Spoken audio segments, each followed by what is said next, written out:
नमस्कार, मेरा नाम परमवीर सिंह है और आप द बिहार प्लस देख रहे हैं। मुजफ्फरपुर अंडरवर्ल्ड की इनसाइड स्टोरी का यह तीसरा पार्ट है और इसमें हम चर्चा करेंगे जो मुजफ्फरपुर की अंडरवर्ल्ड की जो स्टोरी है और मुजफ्फरपुर में 1995 के दौर में क्या कुछ चल रहा था। तो पहले के दो पार्ट में मैंने बहुत विस्तृत रूप से इस बारे में चर्चा की है और उसमें बताया है, लास्ट में मैंने बताया है किस तरह से एक सवर्णों के जो नेता थे छोटन शुक्ला जो उभर रहे थे उनकी हत्या हो जाती है। छोटन शुक्ला की हत्या ने पूरे बिहार के अंडरवर्ल्ड में उथल पुथल मचा दी थी। यह वह दौर था जब पूरे बिहार का अंडरवर्ल्ड बूथ कैप्चरिंग से आगे बढ़कर अब खुद नेता बनना चाहता था, यानी कि खादी वस्त्र धारण करने को बेताब था। मुंगेर, पटना, सिवान, छपरा, मधेपुरा, हर तरफ बिहार विधानसभा के 1995 के चुनाव में कोई ना कोई अंडरवर्ल्ड का कोई बड़ा नाम चुनाव लड़ रहा था। पूरे तिरहुत प्रमंडल में छोटन शुक्ला ने अपनी राजनीतिक पकड़ के जरिए बड़ी चुनौती दे दी थी और छोटन शुक्ला की हत्या ने बिहार को एक और राजनीतिक मुद्दा दे दिया था। यह मुद्दा था भूमिहार राजपूत का संगठित वर्चस्व वर्सेस पिछड़े और दलितों की राजनीति का। छोटन शुक्ला की 100 यात्रा में गोपालगंज के डीएम की हत्या ने बैठे बिठाए एक और मुद्दा भी दे दिया था। गोपालगंज के डीएम दलित थे। न्यायालय के पन्नों में दर्ज कई 100 पेज की रिपोर्ट में काफ़ी विस्तार से इस हत्याकांड के बारे में बताया गया है। इन पन्नों में दर्ज तमाम गवाहों की गवाही कहती है कि किस तरह नया टोला स्थित छोटन शुक्ला के घर से निकली 100 यात्रा जब भगवानपुर पहुंची तो वहां क्या हुआ था। भगवानपुर में करीब 5000 से अधिक लोग मौजूद थे और इसी भीड़ के बीच में आनंद मोहन ने एक आक्रोशित भाषण दिया था, जिसके कुछ अंश भी इन पन्नों में दर्ज हैं। आनंद मोहन ने अपने भाषण में छोटन शुक्ला की हत्या में शामिल लोगों को कुत्तों की मौत मारने और बिहार में खून की होली खेलने जैसी भड़काऊ बातें कही थी। भगवानपुर में भाषणबाजी के बाद 100 यात्रा खबरा और रमदयालु होते हुए छोटन शुक्ला के पैतृक गांव लालगंज जानी थी। खबरा एक मूल रूप से भूमिहार बहुल इलाका है। यहाँ ज़बरदस्त भीड़ थी, लोग आक्रोशित थे। इसी बीच हाजीपुर से मीटिंग समाप्त करके गोपालगंज के डीएम जी कृष्णैया आ रहे थे और उसी वक्त वो भीड़ में फंस गए। जो 100 यात्रा निकला था और जिसके पीछे पूरी भीड़ उमड़ी हुई थी, इसी भीड़ में डीएम साहब वहाँ पे फंस गए। सरकार और प्रशासन के खिलाफ आक्रोशित भीड़ में से किसी ने रिवॉल्वर से उन पर फायर झोंक दिया, पर पुलिसकर्मी भी वहाँ पे मौजूद थे। पुलिसकर्मी के मौजूदगी के बीच डीएम को गोली मार दी गई। गोली लगने के बाद वहाँ अफरा तफरी का माहौल बन गया। चारों तरफ लोग भागने लगे। पुलिस ने भी लोगों पर लाठीचार्ज कर दिया। इस लाठीचार्ज में कई सैकड़ों लोग घायल भी हो गए। गोली लगने के बाद डीएम को घायल अवस्था में एसकेएमसीएच ले जाया गया, जहां उन्हें मृत घोषित कर दिया गया। वहीं हाजीपुर पहुंचते पहुंचते आनंद मोहन और उनकी पत्नी लवली आनंद को प्रशासन ने गिरफ्तार कर लिया और इस दूसरी तरफ जो छोटन शुक्ला का जो शव था उनका दाह संस्कार उनके पैतृक गांव में किया गया। पर डीएम की हत्या ने बिहार की राजनीति में भूचाल ला दिया। एक दलित अधिकारी को सवर्णों की भीड़ के बीच हत्या ने बिहार की राजनीति को नया एक जातिगत मुद्दा दे दिया, जो एक बड़ा रूप आगे लेने वाला था। अब बात करते हैं बिहार के ऐसे बाहुबली की जो सबसे पहले AK-47 लेकर आया था, जिसका वर्चस्व पूरे बिहार में था। उसका नाम है अशोक सम्राट का। 1995 के दौर में अशोक सम्राट ने भले ही मुजफ्फरपुर से अपना किनारा कर लिया था, लेकिन उसके प्रभाव से अभी भी लोग वाकिफ़ थे कि उसका प्रभाव बिहार में कई इलाकों में था। बताते हैं कि अशोक सम्राट के मुजफ्फरपुर से दूर जाने के पीछे एक बिजनेस माइंड था। वो बिजनेस माइंड यह था कि बरौनी और हाजीपुर रेल डिवीज़न में जो रेलवे का काम बहुत तेज़ी से चल रहा था और जहाँ पे अशोक सम्राट का एक अधिकार था कि रेलवे का जो भी ठेका हो, नीलामी हो, उसमें उसकी तुति बोलती थी। जिस सूरजभान सिंह के नाम से पूरा बिहार कांपता था, उसी सूरजभान सिंह को अशोक सम्राट ने कभी मोकामा से आगे बढ़ने नहीं दिया।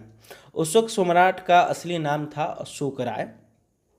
वो क्रांतिकारियों की धरती बेगूसराय के रहने वाले थे और वहीं पे वो आगे चल के मुजफ्फरपुर में उन्होंने पढ़ाई किया। फिर उन्होंने जब इस अंडरवर्ल्ड की दुनिया में वो कदम रखे तो फिर उन्होंने अपने नाम के साथ अशोक सम्राट लगाया और अशोक सम्राट के उसी वक्त दौर में अशोक सम्राट की इनकाउंटर हो जाती है और उनका जो इनकाउंटर है बहुत ही रोचक है। इसके कई तथ्य हैं कि अशोक सम्राट का इनकाउंटर कैसे हुआ, अशोक सम्राट किस तरह से मारा गया, इसकी एक अलग ही कहानी है। तो चलिए उस कहानी की हम बात करते हैं, उस दिन की बात करते हैं, उस दिनों की बात करते हैं जब अशोक सम्राट का पूरा ध्यान हाजीपुर रेलवे के ठेकों की तरफ था।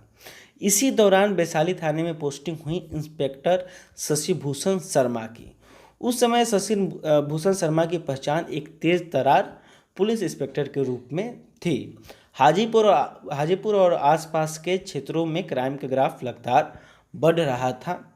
शशि भूषण शर्मा ने आते ही सबसे पहले अपने जो इनके सोर्स होते हैं, जो उनको सोर्स पहुंचाते हैं, उनको मजबूत किया और उनको जो पुलिस के मुखाबिर होते हैं उनको गांव-गांव में फैलाया। इसी क्रम में सबसे बड़ी सफलता उन्हें लगी अशोक सम्राट को लेकर।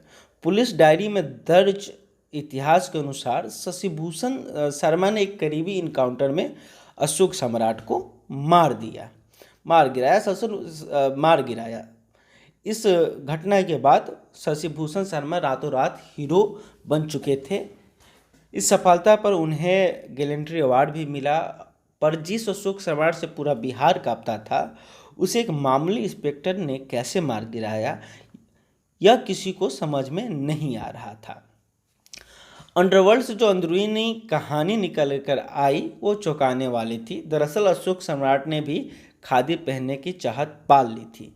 आनंद मोहन की पार्टी से उनका टिकट भी पक्का हो गया था, पर बिहार में जातिवाद की राजनीति कॉकटेल ने अशोक सम्राट को हर तरफ से घेर लिया था। अशोक सम्राट के ही एक नज़दीकी ने मुखबरी की थी। पुलिस डायरी के अनुसार अशोक सम्राट के इनकाउंटर के बाद उसके पास से पुलिस ने AK-47 बरामद किए थे। इसलिए यह बात किसी को पच नहीं रही थी कि 303 के राइफल और रिवॉल्वर के सहारे इंस्पेक्टर शशि भूषण शर्मा और उनकी टीम ने अशोक सम्राट का इनकाउंटर आखिर कैसे कर दिया। इतनी आसानी से कोई कैसे अशोक सम्राट तक पहुंच सका था। अंडरवर्ल्ड की बातों पर अगर विश्वास करें तो किसी नज़दीकी ने अशोक सम्राट को नशीली पदार्थ मिलाकर खिला दिया था और पैसों की लालच में मुखबरी कर दी थी। पहली बार अशोक सम्राट ने ही बिहार में AK-47 से हत्या का सिलसिला शुरू किया था और उसी सम्राट के पास से पहली बार बिहार पुलिस ने AK-47 बरामद किया था। बिहार पुलिस के पास यह सूचना तो पहले से ही थी कि बिहार के अपराधियों के पास पुरुलिया में गिरे अत्याधुनिक हथियारों के साथ साथ मुंगेर में बनने वाले हथियार मौजूद हैं, पर यह पहली बार था कि किसी अपराधी के पास AK-47 जैसे हथियार बरामद हुए थे। इंस्पेक्टर शशि भूषण शर्मा रातों रात हीरो बन गए। उन्हें गैलेंट्री अवार्ड से नवाजा गया। अशोक सम्राट इनकाउंटर के बाद उन्हें आउट ऑफ टाउन प्रमोशन मिला। शर्मा को प्रेसिडेंट मेडल तक से नवाजा गया। उनको DSP बना दिया गया। इसके बाद उनके नाम के साथ कई इनकाउंटर जुड़े और बिहार पुलिस के इनकाउंटर स्पेशलिस्ट बन गए। हालांकि अशोक सम्राट के इनकाउंटर से पहले शर्मा 9 साल तक सस्पेंड रहे थे। शशि भूषण शर्मा ही वो शख्स थे जिनके ऊपर फिल्म गंगा जल की स्क्रिप्ट लिखी गई थी। अब हम आते हैं 1970-80 के दशक में। बिहार में उस वक्त एक कांड बहुत ही फेमस हुआ था। उस कांड का नाम था आँख फोड़वा कांड। शशि भूषण शर्मा साल 1979-80 में भागलपुर के अंतर्गत नवगछिया थाना में पोस्टेड थे और सबसे पहले उनके ही थाने से 1989 में आँख फोड़वा कांड की शुरुआत हुई थी। उस वक्त के एसपी थे भारतीय पुलिस सेवा के 1973 के बैच के अधिकारी बी.डी. राम, जिनका पूरा नाम था विष्णु दयाल राम। यही बी.डी. राम मुजफ्फरपुर के एसपी रहे। अखफोरवा कांड और एक तथाकथित 3rd डिग्री पुलिसिया कार्रवाई थी। देखते ही देखते भागलपुर को अपराध मुक्त बनाने के लिए करीब 34 अपराधियों की आंखों में तेजाब डालकर उन्हें अंधा बना दिया गया। करीब 1 साल तक भागलपुर में यह तांडव चलता रहा। मामला राजधानी पटना तक पहुंचा, लेकिन पुलिसकर्मियों पर असर नहीं हुआ। पर जल्द ही यह मामला मीडिया के जरिए दिल्ली तक पहुंच गया। भागलपुर के एक स्थानीय वकील ने दिलेरी दिखाते हुए अखफोरवा कांड के 11 पीड़ितों के आधार पर सुप्रीम कोर्ट में याचिका डाली थी। सुप्रीम कोर्ट की निगरानी में जांच कमेटी का गठन हुआ। जांच कमेटी के पुलिस की दरिंदगी के कई सारे सबूत मिले। मामला चलता रहा। इसकी कहानी काफ़ी लंबी है, पर इतना बता दूं कि कोर्ट के आदेश पर कई पुलिसकर्मी सस्पेंड हुए। बड़े अधिकारियों का तबादला हुआ। पुलिस वालों के समर्थक में पूरे भागलपुर में खूब प्रदर्शन भी हुआ। सस्पेंड हुए पुलिसकर्मियों में एक बड़ा नाम था शशिभूषण शर्मा का। करीब 9 साल सस्पेंड होने के बाद शर्मा को दोबारा पोस्टिंग मिली। इसी पोस्टिंग के बाद शशिभूषण शर्मा ने बिहार का अब तक का सबसे बड़ा इनकाउंटर कर डाला। उधर एसपी बी.डी. राम अखफोरवा एसपी के नाम से चर्चित हुए। जहां भी उनकी पोस्टिंग हुई, अपराधियों में एक अलग ही किस्म का खौफ का माहौल बन गया। अखफोरवा कांड की सीबीआई इंक्वायरी में बी.डी. राम कभी भी चार्जशीट नहीं हुए, हालांकि कई बार उनसे सीबीआई ने पूछताछ की थी। अब बात करते हैं शशिभूषण शर्मा की। तो शशिभूषण शर्मा की जिंदगी एक रहस्य भरी है। 9 दिसंबर 2010 को शशिभूषण शर्मा को उस वक्त गोली मार दी गई जब वो ड्यूटी से अपने घर लौट रहे थे। उसी वक्त शशिभूषण शर्मा पटना पुलिस टीम के हिस्सा थे और ट्रैफिक डीएसपी के पद पर कार्यरत थे। शशिभूषण शर्मा पर हमला पटना के सबसे पॉश इलाका जो छज्जूबाग में हुआ था। छज्जूबाग में इस हमले में उन्हें 2 से 3 गोली लगी थी। पहले उन्हें पटना के पीएमसीएच में भर्ती कराया गया। बाद में दिल्ली के वेदांता में उनका लंबे समय तक इलाज चला। पुलिस ने कई बार उनसे पूछा कि हमला करने वाले कौन थे, क्या आप उनके बारे में जानते हैं, पर शर्मा अनजान बने रहे। उन्होंने कभी इस हमला करने वालों के बारे में उन्होंने नहीं बताया। आपको बता दें कि इस वक्त जो शशिभूषण शर्मा है पुलिस सेवा से सेवानिवृत्त हो चुके हैं। और एक और बात बता दूं कि शशिभूषण शर्मा छोटन शुक्ला हत्याकांड के तथाकथित मुख्य साजिशकर्ता ब्रिज बिहारी प्रसाद हत्याकांड के इन्वेस्टिंग ऑफिसर भी रहे थे। तो ये सारी चर्चा थी। और देखिए, मैं इसमें इस स्टोरी में किसी भी अपराधियों की महिमा मंडल नहीं कर रहा था। जो भी बातें थी तथ्यों और मीडिया रिपोर्ट्स या फिर वैकल्पिक बातें थी। अगर इसे आप व्यक्तिगत रूप से नहीं मानते हैं तो कोई बात नहीं है। हमारी हर बात से सहमत होना आपके लिए ज़रूरी नहीं है। मुझे ये जो स्टोरी मालूम चला, जो पता चला, इसके बारे में मैंने आपको बताया। तो अगर आपको ये वीडियो अच्छी लगी हो तो हमारे चैनल को सब्सक्राइब करें। और हम आगे भी इसका जो चौथा पार्ट है, मुजफ्फरपुर अंडरवर्ल्ड स्टोरी के 5वां पार्ट लेकर मैं आऊँगा, तो इसलिए हमारे चैनल को सब्सक्राइब कर लें। धन्यवाद।